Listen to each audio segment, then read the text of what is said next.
Hello guys, मेरे YouTube channel में आपका स्वागत है। मेरा नाम है मनोज है। तो आज हम इस वीडियो में डिस्कस करने वाले हैं कि the best way to invest and maximise your return in the mutual fund. तो वो आप किस तरीके से इन्वेस्टमेंट म्यूचुअल फंड में कर सकते हैं कि आपका जो रिटर्न है वो मैक्सिमाइज कर सके और आप जो रिटर्न है थोड़ा अल्फा जनरेट कर सके। तो मैं यहाँ पे टोटल 6 आपको पॉइंट्स बताऊंगा जहां जिस तरीके से आप एक अच्छा खासा रिटर्न ले सकते हैं म्यूचुअल फंड में। और लास्ट में मैं आपको एक टिप भी दूंगा कि आप किस पर्टिकुलर टाइम में इन्वेस्टमेंट करें तो आपको एक थोड़ा बहुत पैसा जो है वो थोड़ा अल्फा जनरेट कर सकते हैं और थोड़ा रिटर्न जो है अपना बढ़ा सकते हैं। तो मेरे चैनल को सब्सक्राइब जरूर कर दीजिए। मैं इस वीडियो लाता रहता हूँ। तो चलिए शुरू करते हैं। तो सबसे नंबर 1 में आता है वो आपका इन्वेस्ट थ्रू एसआईपी। जी हाँ, देखिए एसआईपी का फुल फॉर्म होता है सिस्टमैटिक इन्वेस्टमेंट प्लान। तो बेसिकली आप एक पर्टिकुलर म्यूचुअल फंड को सिलेक्ट करते हैं, मतलब चूज कर लेते हैं और उस म्यूचुअल फंड में आप एक सिस्टमैटिक इन्वेस्टमेंट प्लान शुरू करते हैं। मतलब आप 1000 रुपए हो गया या 2000 रुपए हो गया, आप उसमें इन्वेस्टमेंट करना शुरू कर देते हैं। और वहां पे आपने इस पर्टिकुलर डेट को चूज किया तो हर इसी पर्टिकुलर डेट में हर महीने पैसे आपके कटते रहते हैं जितना पर्टिकुलर आपने पैसे चूज कर रखे हैं उस पर्टिकुलर फंड में। तो ये आपका एक वे होता है इन्वेस्टमेंट। और मैं आपको एक चीज बता देता हूँ, अगर मान लीजिए आपने 5000 रुपए इन्वेस्टमेंट करा हर महीने कंटिन्यूअसली 15 साल तक, तो आपको करीब करीब 25 लाख तक प्रॉफिट बन जाता है 15 साल में, अगर आपका सिर्फ रिटर्न मतलब 12% मिलता है। और मैं आपको बता रहा 12% जो है वो मोस्टली जो म्यूचुअल फंड है इतने लॉन्ग रन में वर्स्ट परफॉर्मिंग म्यूचुअल फंड होते हैं, वो आपको 12% तक का रिटर्न देते हैं। तो अब वर्स्ट परफॉर्मेंस में भी आपको 25% तक का 25 लाख रुपए तक का प्रॉफिट मिल जाता है, वो भी 15 साल में। तो आप देखो, और आप एसआईपी क्या करें मंथली 5000 रुपए, 5000 रुपए आपका जो पॉकेट से जा रहे हैं हर महीने, आपको पता भी नहीं चलेगा। तो ये एक तरीका होता है आपका इन्वेस्टमेंट का और आपका जो रिटर्न को है मैक्सिमाइज करने का। और इसमें एक और चीज मैं बताना भूल गया कि आपका जो पैसा है वो एवरेज आउट भी होता रहता है। मतलब आप तो मार्केट को ट्रैक नहीं कर रहे हैं, तो हर महीने आप पैसा लगाए जा रहे हैं। आप इसमें एग्जिट कभी मत करिएगा। मतलब देखिए, आपका मार्केट ऊपर है, पैसा लग रहा है, आपको मार्केट नीचे है, पैसा लग रहा है, तो आपका पैसा जो है एवरेज आउट हो रहा है। तो ये मत सोचिए कि यार पैसा अब नीचे चला गया मार्केट में एग्जिट मार लूं डर के मारे, तो ऐसा कभी मत करिएगा। आपको एसआईपी कंटिन्यू रखना पड़ेगा। नंबर 2 में आपका आता है invest in mutual fund based on your financial goals. देखिए, आपको आपने जैसे एसआईपी कर रहे हैं तो आप सबसे पहले सोच लीजिए कि आपको फाइनेंशियल गोल जो है वो आपको सेट करना बहुत जरूरी रहता है। कि मतलब हाँ, फाइनेंशियल गोल मतलब जैसे कि आपने सोच रखा है मैं 10 साल के बाद कुछ एक बड़ा काम करने वाला हूँ, मैं घर बनाने वाला हूँ, तो मुझे तब पैसा चाहिए।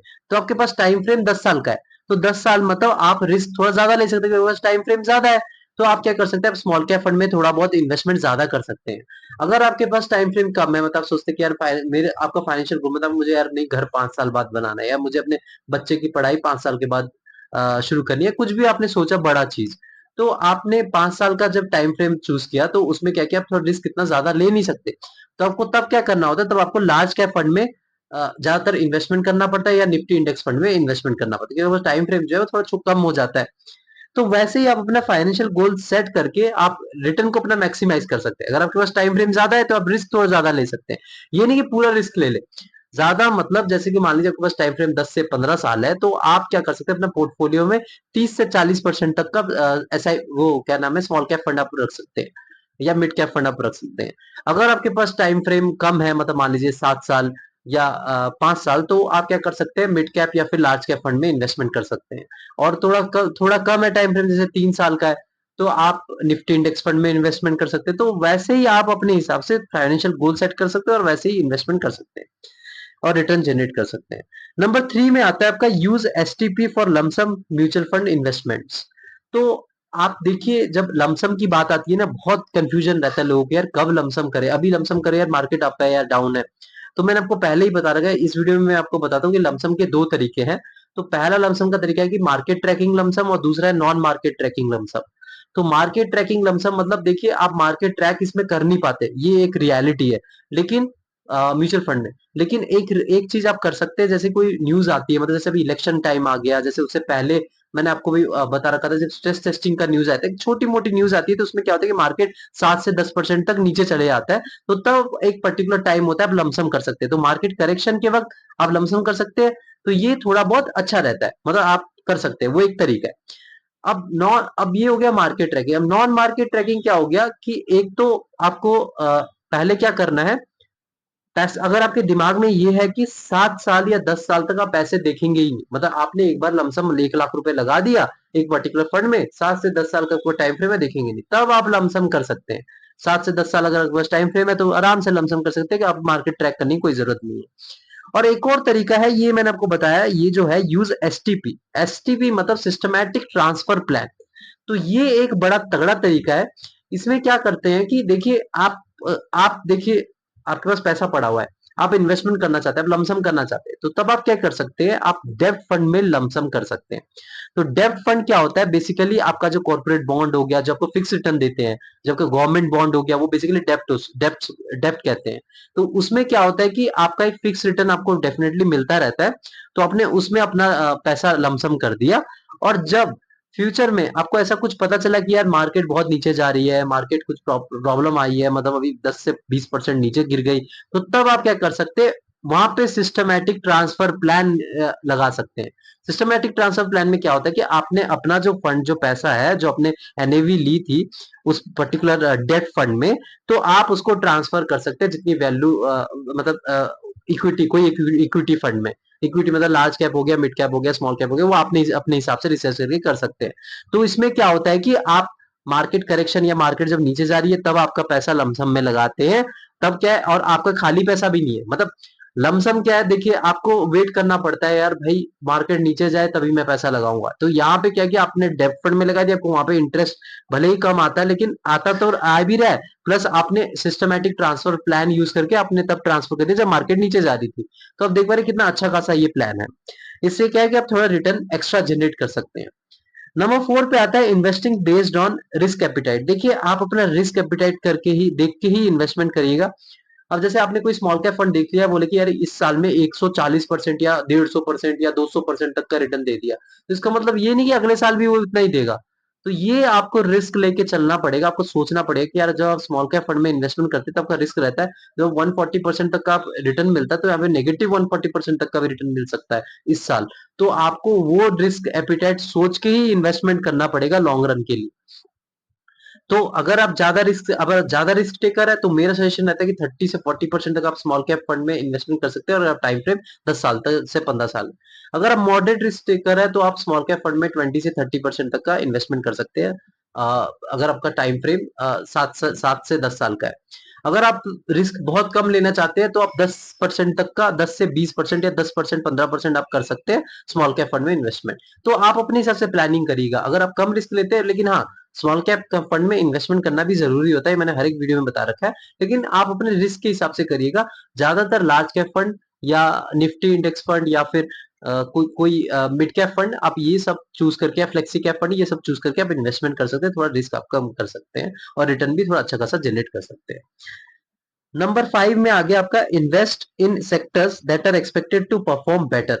आप ऐसे सेक्टर में इन्वेस्टमेंट कर सकते हैं जो परफॉर्मेंस इसकी बेटर रहती है। जैसे एग्जांपल ले लीजिए, मैं ज्यादातर बुलिश रहता हूँ टेक्नोलॉजी सेक्टर में। टेक्नोलॉजी बेसिकली आपको पता है, आर्टिफिशियल इंटेलिजेंस हो गया, मशीन लर्निंग हो गया, रोबोटिक्स हो गया, इसका फ्यूचर बहुत ब्राइट है।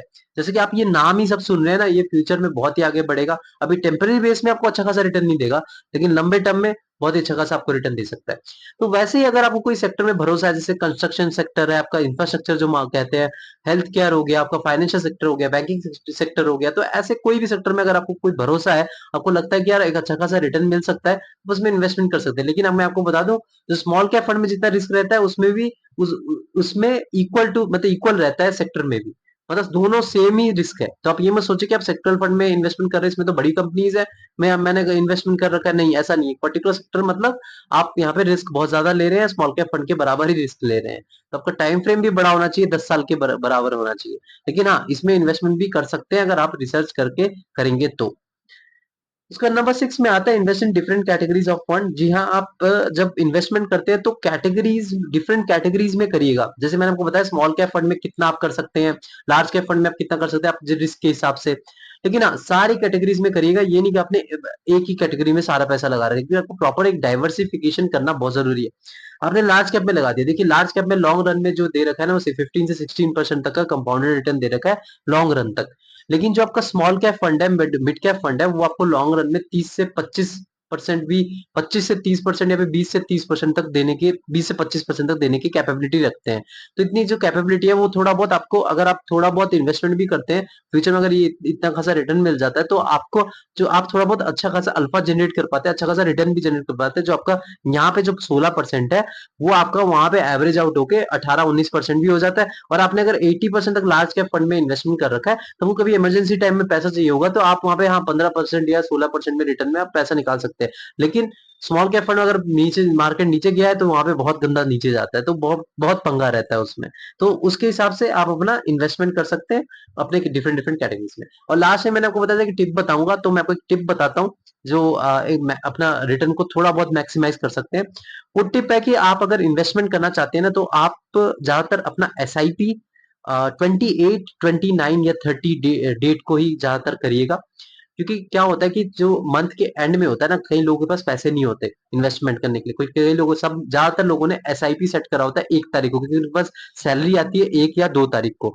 तो इसीलिए वो अपना एसआईपी सेट 1 या 2 तारीख को करते हैं। तो तब जब पैसा जब लगता है मार्केट में तो वहां पे पैसा आता है, तो सप्लाई आता है तो वहां पे ऊपर बढ़ जाता है। आप देख पा रहे हैं कि मतलब जो मार्केट है थोड़ा ऊपर जाता है।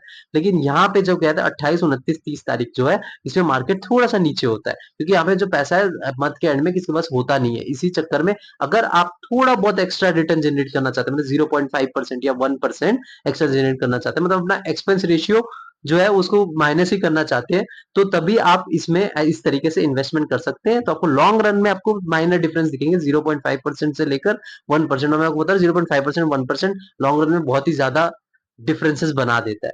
तो ये ओवरऑल मेरा वीडियो था। तो मेरे चैनल को सब्सक्राइब जरूर कर दीजिए, मैं ऐसे वीडियो लाता रहता हूँ। Thank you.